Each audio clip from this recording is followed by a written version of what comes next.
Time for Amit classes में आपका स्वागत है। आज हम करेंगे कॉन्स्टिट्यूशनल असेंबली। सबसे पहले बात करेंगे नॉन कोऑपरेशन मूवमेंट से, जो कि 1920 के अंदर महात्मा गांधी जी के द्वारा चलाया गया था। महात्मा गांधी जी के द्वारा चलाया गया था और कहा जाता है कि अगर नॉन कोऑपरेशन मूवमेंट चलता रहता, क्योंकि ये भारत का अब तक का सबसे बड़ा मूवमेंट था, तो हमारे भारत देश को 23-24 में ही क्या मिल जाती, इंडिपेंडेंट मिल जाती। लेकिन हुआ क्या, 1922 की अगर मैं बात करता हूं, यूपी के अंदर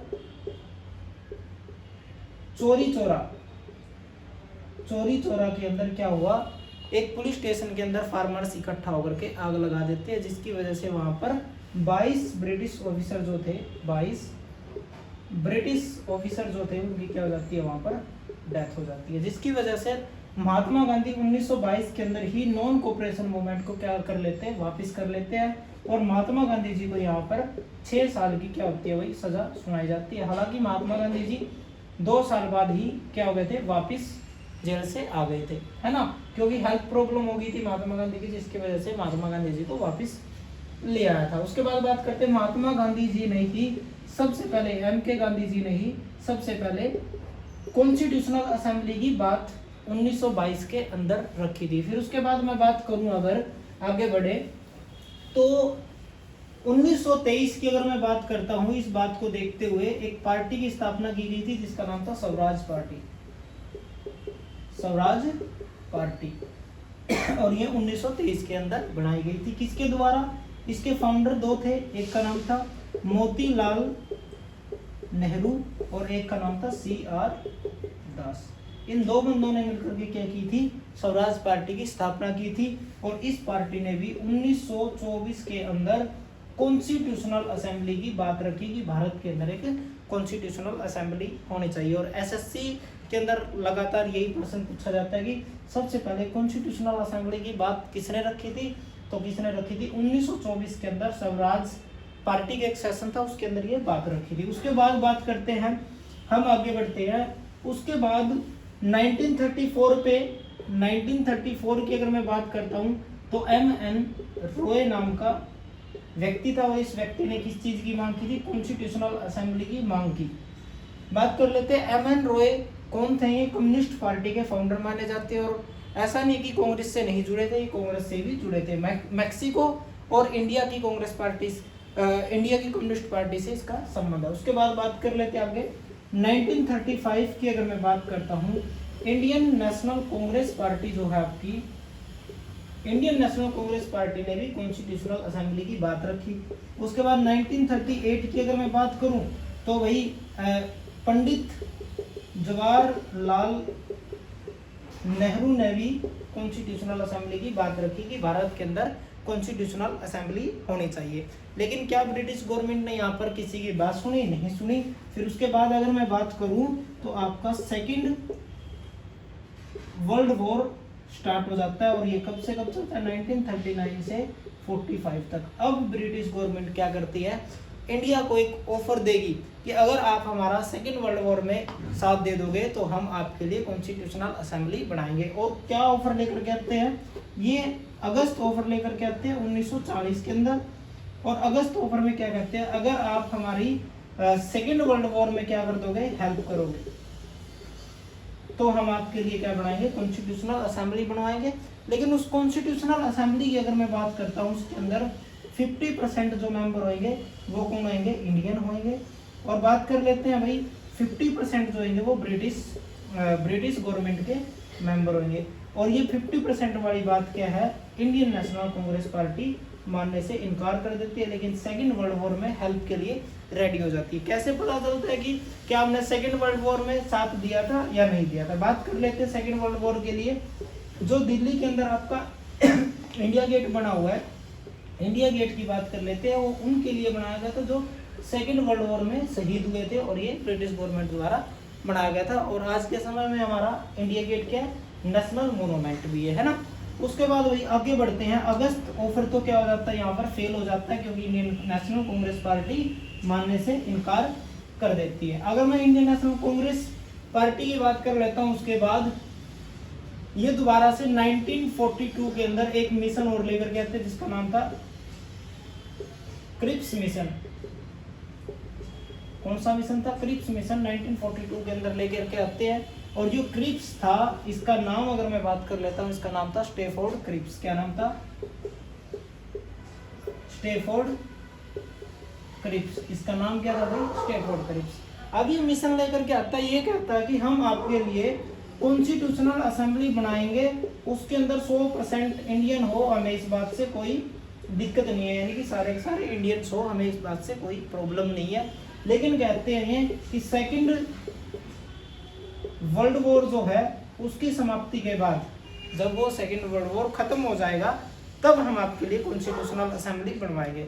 अब आप ही बताओ, ये पता थोड़ा ना था हमें कि 39 में वॉर चला है और 45 में खत्म हो जाएगा? नहीं, सेकंड वर्ल्ड वॉर तो क्या पता आगे 50 तक चलता रहता। तो इसीलिए क्या हो गया, ये बात इंडियन नेशनल कांग्रेस नहीं मानती। और साथ के साथ इन्होंने कहा कि जो आप इंडिया के लिए कॉन्स्टिट्यूशन बनाओगे, उस कॉन्स्टिट्यूशन को इंडिया का कोई व्यक्ति, यानी कि इंडिया का कोई पर्टिकुलर स्टेट क्या है, उस कॉन्स्टिट्यूशन को माने या ना माने उस स्टेट पर डिपेंड करेगा। जैसे कि फॉर एग्जांपल बात कर लेते हैं, आजकल पंजाब का मुद्दा ही सबसे ज़्यादा उठ रहा है कि हमारे को खालिस्तान अलग से चाहिए। हालांकि हमारा आर्टिकल नंबर 1 क्या कहता है? आर्टिकल यूनियन ऑफ स्टेट, और साथ के साथ क्या बोलता है कि भारत से कोई भी स्टेट अलग नहीं हो सकता, क्योंकि भारत सारे के सारे स्टेट एक यूनियन है, एक ग्रुप है। इसलिए बात कर लेते हैं, भारत से कोई स्टेट अलग नहीं हो सकता। हालांकि उस टाइम पे ब्रिटिश गवर्नमेंट का क्रिप्स मिशन क्या बोल रहा था कि अलग हो जाना चाहिए, है ना, कोई उस कॉन्स्टिट्यूशन को भारत के मानने या ना मानने। और इस बात को कांग्रेस पार्टी मानने से इनकार कर देते हैं, नहीं भाई, इंडिया का जो कॉन्स्टिट्यूशन बनेगा उस कॉन्स्टिट्यूशन को भारत का हर स्टेट उसको मानेगा, ऐसा नहीं होगा कि उसको कोई नहीं मानेगा या डिपेंड करेगा। ठीक है, उसके बाद बात कर लेते हैं आगे। इस तरीके से जो है क्रिप्स मिशन क्या हो जाता है भाई, आपका फेल हो जाता है। ये भी आपका अगस्त ऑफर भी फेल हुआ, फिर उसके बाद आपका क्रिप्स मिशन भी क्या हो जाता है, फेल हो जाता है। उसके बाद आगे बढ़ते हैं, 1942 के बाद क्रिप्स मिशन हो जाता है फेल। उसके बाद आता है भाई आपकी वैसे की योजना आती है, उस योजना का नाम है वेवल योजना, लेकिन वो पेपर के लिए इंपॉर्टेंट नहीं है इतनी। उसके बाद हम करेंगे कैबिनेट मिशन, वेरी इंपॉर्टेंट है। 1946 के अंदर आता है कैबिनेट मिशन,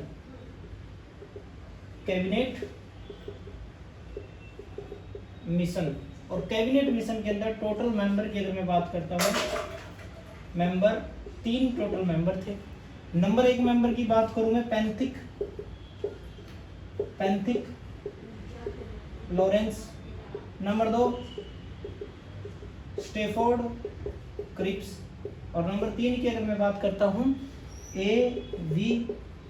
अलेक्जेंडर। ये 3 क्या थे इसके अंदर मेंबर के तौर पर काम कर रहे थे। उसके बाद मैं आगे बढ़ूं तो कैबिनेट मिशन की बात कहीं ना कहीं इंडियन नेशनल कांग्रेस मानती है और इंडियन नेशनल कांग्रेस की बात कैबिनेट मिशन मान लेती है। हालांकि हम यहाँ पे ये नहीं कहेंगे कि सारी की सारी बात cabinet mission Indian national Congress की बात मानती है, या मैं ये नहीं कहूँगा कि इंडियन नेशनल सारी मान लेते हैं, लेकिन कहीं ना कहीं कैबिनेट मिशन की सिफारिश में भारत के अंदर कॉन्स्टिट्यूशनल असेंबली बनती है। और 1946 के अंदर ही क्या होते हैं, भारत के अंदर इलेक्शन होते हैं। इलेक्शन की अगर मैं बात करूँ 1946 के अंदर कैसे इलेक्शन होते हैं, जनरल इलेक्शन की बात करता हूँ, जनरल इलेक्शन होते हैं और वो 3 प्रकार से हमने बांट लिया। अगर मैं बात करता हूँ यहाँ पे मैं लिख सकता हूँ ब्रिटिश गवर्नमेंट एरिया, और यहाँ पे अगर मैं बात कर लेता हूँ, यहाँ पे हम लिख सकते हैं कमिश्नरी, और यहाँ पे अगर मैं बात कर लेता हूँ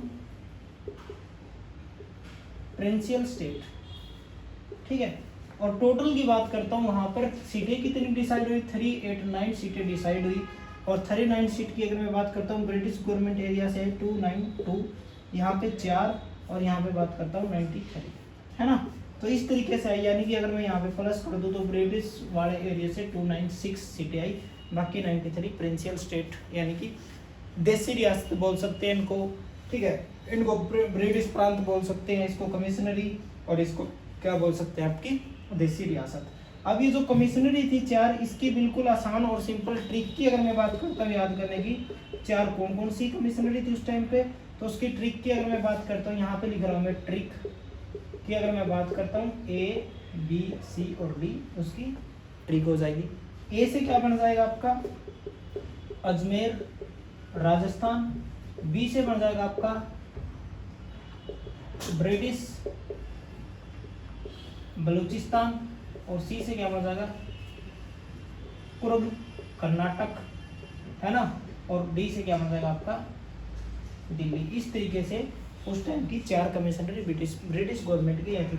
अब कहीं ना कहीं हमारे दिमाग में बात आती है कि ये प्रिंसिपल स्टेट जो है ये कैसे बच गए, कि कहा जाता है कि भारत पर 200 साल तक अंग्रेजों ने शासन किया, 200 से भी ज़्यादा सालों तक, तो ये 93 प्रिंसिपल स्टेट कैसे बच गए थे। अगर मैं स्टार्टिंग से ही बात करूँ, थोड़ा हिस्ट्री का मैं पोर्शन यहाँ पे बता के चलूँगा आप लोगों को।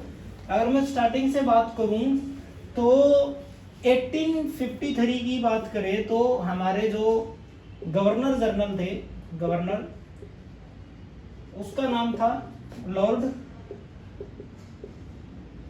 डलहौजी।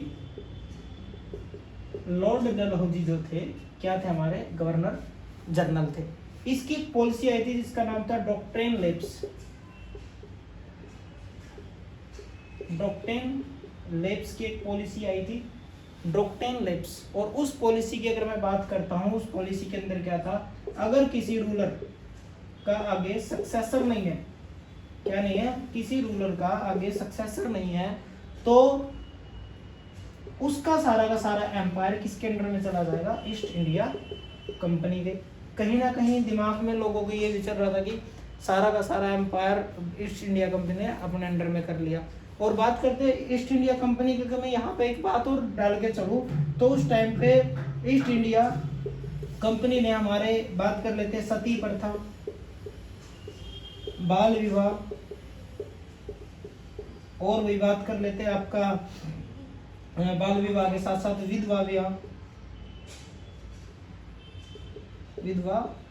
विवाह, इन सभी शादियों पर क्या कर दी थी, इन चीजों पर रोक लगा दी थी। सती प्रथा के अंदर क्या होता था, अगर पति की डेथ हो जाती थी तो पत्नी भी उसके साथ ही क्या चिता के अंदर बैठ जाती थी।